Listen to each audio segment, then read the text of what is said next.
नमस्कार. आज आपण एका खूपच इंटरेस्टिंग गोष्टीबद्दल बोलणार आहोत, म्हणजे सजीव आणि निर्जीव यात नेमका फरक काय असतो. चला शोधून काढूया. प्रश्न एकदम सोपा वाटतो, बरोबर ना? पण गंमत म्हणजे ह्याच प्रश्नात जीवनाचं सगळं सार लपलेलं आहे.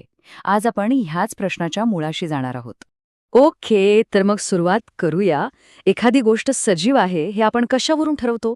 नक्की काय काय लागतं त्यासाठी? ह्यात ना आपण 3 मुख्य फरक बघणार आहोत.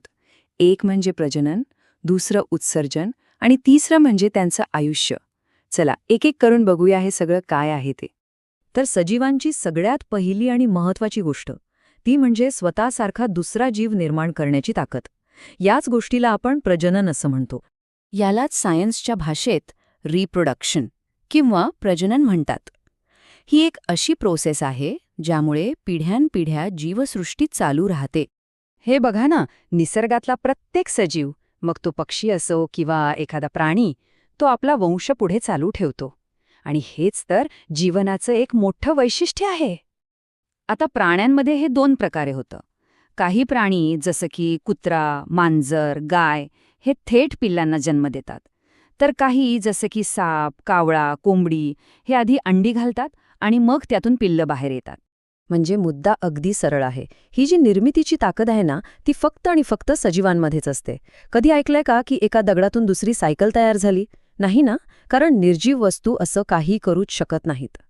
चला आता पुढच्या पॉइंटकडे जाऊया. सजीव फक्त नवीन जीव तयार करत नाहीत, तर त्यांच्या शरीरातला जो काही कचरा असतो ना, तो बाहेर टाकून स्वतःला क्लीन ठेवतात. ह्याच प्रोसेसला उत्सर्जन किंवा एक्सक्रीशन म्हणतात.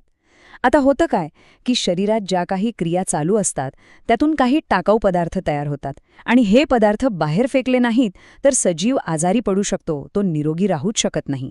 ही प्रोसेस एकदम सोपी आहे, 3 स्टेप्समध्ये होते. पहिलं, सजीव अन्न खाऊन एनर्जी मिळवतात.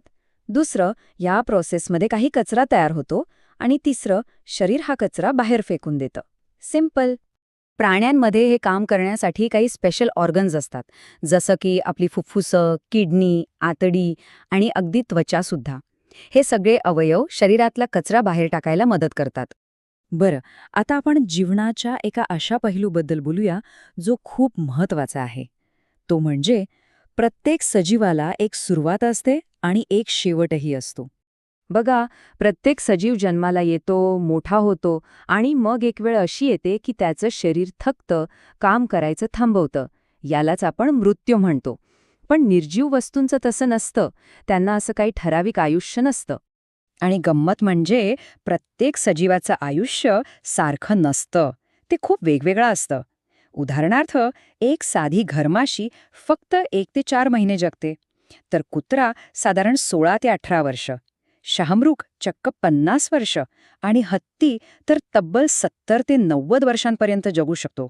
हा फरक बघा किती मोठा आहे. कुत्रा, शहामृग आणि हत्ती यांच्या आयुष्यात जमीन आसमानाचा फरक आहे.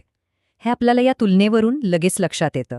ओके, तर आपण आतापर्यंत जे काही पाहिलं तेच सगळं एकत्र करून आपल्या मूळ प्रश्नाकडे परत येऊया, त्याचं उत्तर शोधूया.